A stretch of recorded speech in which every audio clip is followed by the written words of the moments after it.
Graphy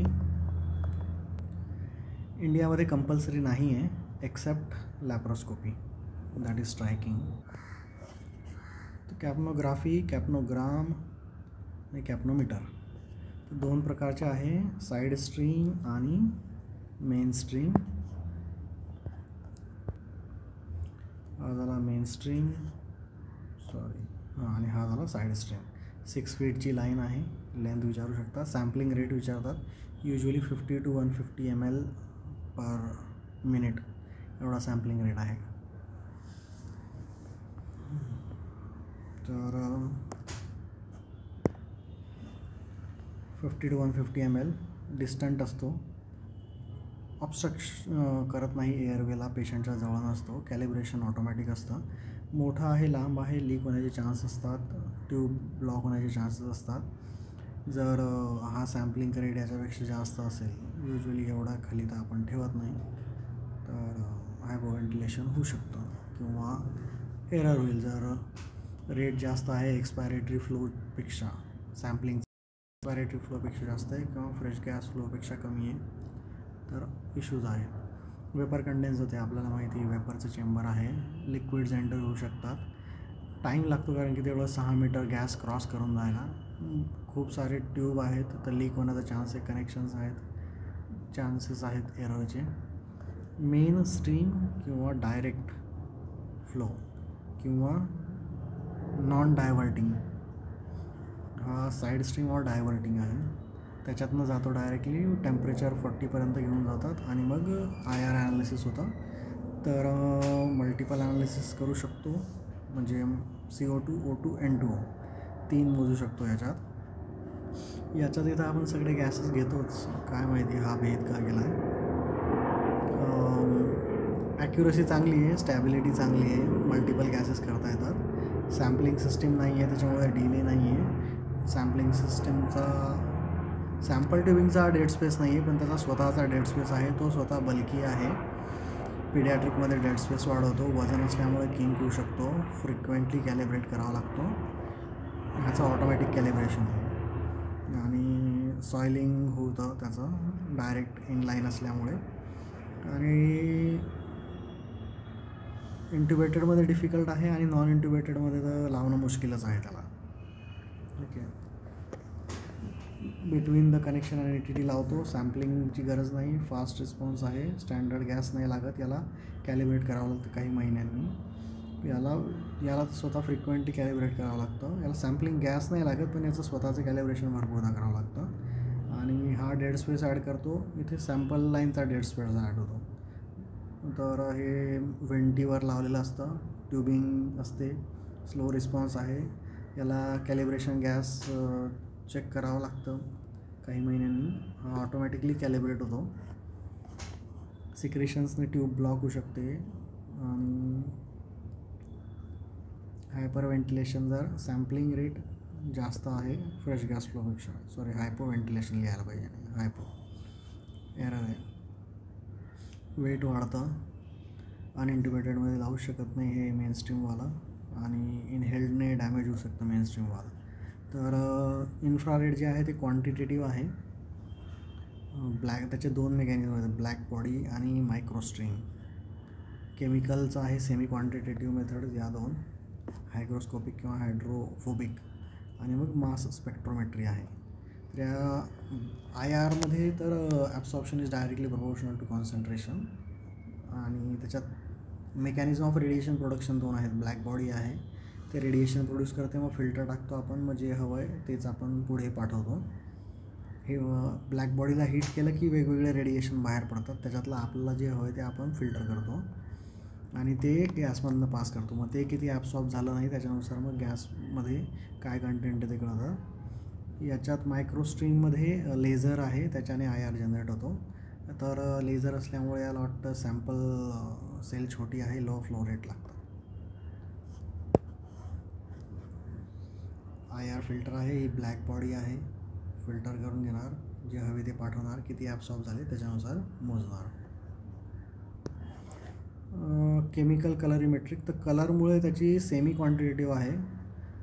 फक्त issue आहे की ग्राफ नाही आहेत, pH सेन्सिटिव्ह आहे, ॲसिड बनतं आपल्याला माहिती आहे. तर त्याच्या डेप्थवर आपण सांगू शकतो किती इमिट झाला, परंतु मल्टिपल ब्रेथ नंतर कळणार. तर फॉल्स निगेटिव्ह असू शकतो, टायडल व्हॉल्यूम कमी आहे किंवा AtCO2 कमी आहे तर. आणि 2 प्रकार दिलेत त्याने, हायग्रोस्कोपिक आणि हायड्रोफोबिक. काही कळालं नाही.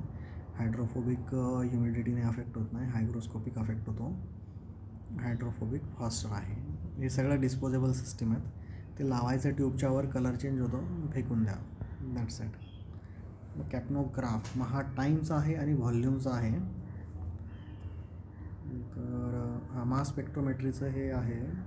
मास स्पेक्ट्रोमेट्री म्हणजे एखादं जे सॅम्पल आहे ते तुम्ही आधी इव्हॅपोरेट करायचं हीट घेऊन, मग नंतर इलेक्ट्रॉनिफाय करायचं, त्याला इलेक्ट्रिक चार्ज द्यायचा, त्याला इलेक्ट्रॉन बीम टाकून मग पास करायचं, ॲक्सेलरेट करायचं. मग मॅग्नेटनुसार तो चार्ज आणि वेट या 2 गोष्टींनुसार तो डिफ्लेक्ट होतो.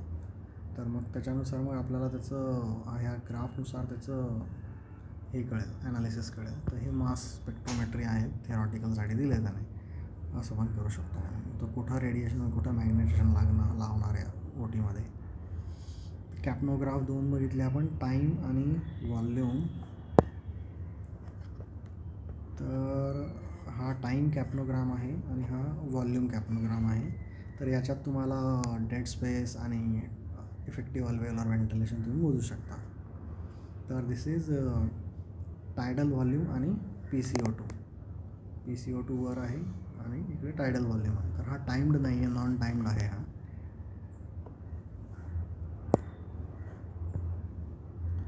मग त्याने लाईन्स सांगितलं आहे. तर फेज 4ला माहितीमध्ये फेज 0 म्हटलं आहे, मग 1 आहे, 2 आहे, 3 आहे, 4 काही शेवटी काही लोकांमध्ये दिसते. ओबेस आणि प्रेग्नन्सीमध्ये नॉर्मली एक्सपायर्ड व्हायला थोडासा वेळ घेतो. तर एक नॉच आली तर त्याला फेज 4 म्हणतात आणि याला 0 म्हणतात. तर 0 is always from the beginning. तर inspiration is the beginning of the respiratory cycle, इथे पडतो आणि मग इथून मग फेज 1 चालू होते. फेज 1 त्याने किंवा फेज 0 जी म्हणायला हवी. इन्स्पिरेटरी बेसलाईन आहे, 0 आहे, काही CO2 नसतो. मग 2मध्ये एक्सपिरेशन चालू होतो, अपस्विंग होतो. आधी ॲनाटॉमिकल डेड स्पेसमधली गॅस येईल, नंतर मग अल्वेओलरची मिक्स होईल आणि मग ती अल्वेओलस लाईन प्लॅटू होऊन जाईल. प्लॅटू म्हणजे फक्त अल्वेओलरची आहे, त्याच्यामुळे त्याचा जो एंड पॉईंट आहे it डिनेट्स अल्वेओलर gases.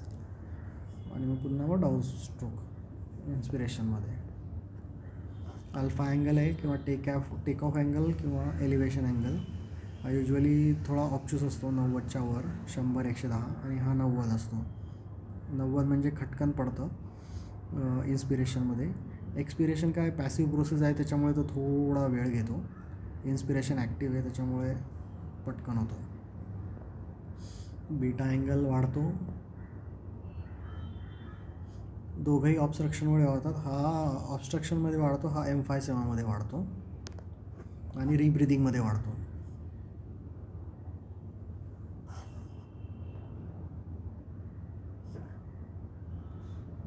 Decreased in obstruction, okay, and increase in rebreathing. ठीक आहे. तर हा शार्क फिन आहे, हा ऑब्स्ट्रक्शनमध्ये होतो आणि हा डाऊन स्लोपिंग प्लाटू अल्वेओलायमध्ये होतो. इनिशियल रॅपिड एम्प्टिंग होते, नंतर डिलेड एम्प्टिंग आहे. त्याचा अर्थ आहे की हे अल्वेओलाय डिस्ट्रक्ट झालेले आहेत, एम्प्टिंगला टाईम घेतो हा. तर हा ब्रॉन्कायटिस म्हणा आणि हा एम्फायसेमा म्हणा. मग विनाकारांची काही ॲड केलेत, हे कार्डियक ऑसिलेशन किंवा क्युरारे कॅफ्ट किंवा डिफरन्शियल काय म्हणतात एम्प्टिंग, सिंगल लंग ट्रान्सप्लांट किंवा ब्रॉन्कसमध्ये असेल तर आधी एक लंग एम्प्टी होईल, नंतर दुसरं होईल. टर्मिनल अपस्विंग, ओबेसिटी किंवा प्रेग्नन्सी किंवा कंप्लायन्स चांगला नाही तिथे दिसेल. Sudden loss of wave form ॲपनियामध्ये दिसेल. मग हाय RR असेल तर खाली येईल, हायपर व्हेंटिलेट होईल, हायपो व्हेंटिलेट होईल. डिक्रीजिंग AtCO2 लीक, काहीतरी ॲड केलेले करायचे म्हणून. स्लो RRमध्ये तुमचं हायपो व्हेंटिलेशन होईल. तर याने पण 1, 2, 3, 4 दिलं आहे. तरी लेबलिंग सिस्टीम इज स्क्रूड. तर हे कार्डिओजेनिक ऑसिलेशन्स आहेत. हे नाही कळालं मला. इरेग्युलर बेसलाईन इज काहीतरीच तो स्टमकमधनं आला आहे. लीक काहीतरी विचित्र दाखवला आहे. नंतर बायोफिजिक आपण बघितलं, डिफरन्शियल व्हेंटिलेशन होतं आहे. तर हे पण नाही कळालं. क्युरारे केफ्ट कळण्यासारखी आहे. नंतर एलिव्हेटेड बेसलाईन म्हणजे रिब्रिदिंग आहे आणि सॅम्पलिंग कंटॅमिनेशनमुळे वेवी झालेलं आहे.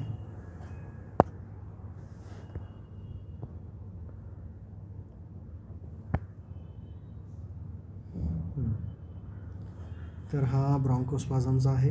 नंतर हा एक्सपिरेटरी मालफंक्शनचा आहे. हा एक्सपिरेटरी प्लॅटू आहे, त्याच्या मधातच तो आत गेला, किंवा मग स्पॉन्टेनियस ब्रिदिंग म्हणू शकतो.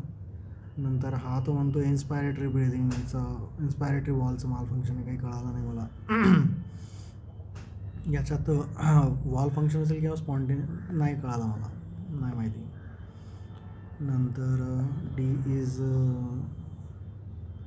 Pregnancy, normal physiological variant. E is curaric cleft. F sudden baseline वर आली आहे. CO2 रिब्रिदिंग. जी इसॉफेगल इंट्युबेशन. कमीत कमी 3 सायकल तरी बघावं लागतात. 3 सायकलनंतर आपल्याला कळतं इसॉफेगल आहे की नाही आहे. स्पॉन्टेनियसमध्ये प्लाटो फेज नाही आहेत. I is lung transplantation. Dual capnogram, एका लंगचा आणि हा दुसऱ्या लंगचा असा, किंवा एका लोबचा दुसऱ्या लोबचा असं एंडोब्रॉन्कियल जर झाला असेल तर.